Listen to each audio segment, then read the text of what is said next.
1:30 na to ng hapon and hindi pa ako kumain ng breakfast at saka ng lunch. So medyo nakaramdam na ako ng konting gutom kaya ayan magsasaing muna ako. Dahil masarap yung ulam ko ngayon. Favorite ko talaga to and namiss ko tong ulam na to kaya magsasaing muna ako ng isang gatang na kanin. Na bigas pala.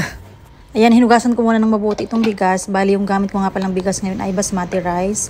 At ito yung favorite ko talagang ulam. Nung bata pa ako itong sardinas. Ayan, nakabili nga pala ako nito sa isang Filipino store. Ayan, ito yung ulam ko ngayon.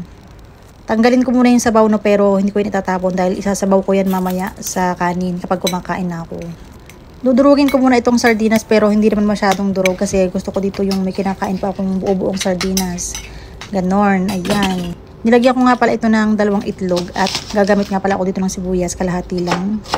Nahuhulaan nyo na ba kung ano yung ulam ko ngayon? Ang sarap nito.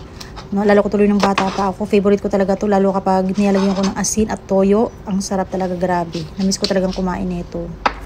Timplahan ko na nga rin pala ito ng black pepper and itong chicken powder para mampalasa.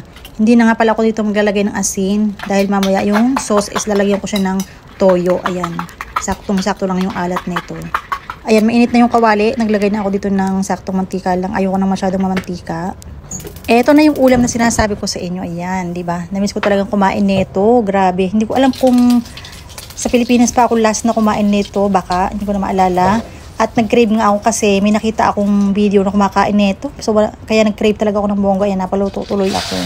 And buti na lang talaga, meron pa akong isang sardinas doon na nabili ko sa isang Filipino store. Kasi yung sardinas dito, hindi talaga masarap. Mas masarap pa rin talaga yung galing sa Pilipinas na sardinas.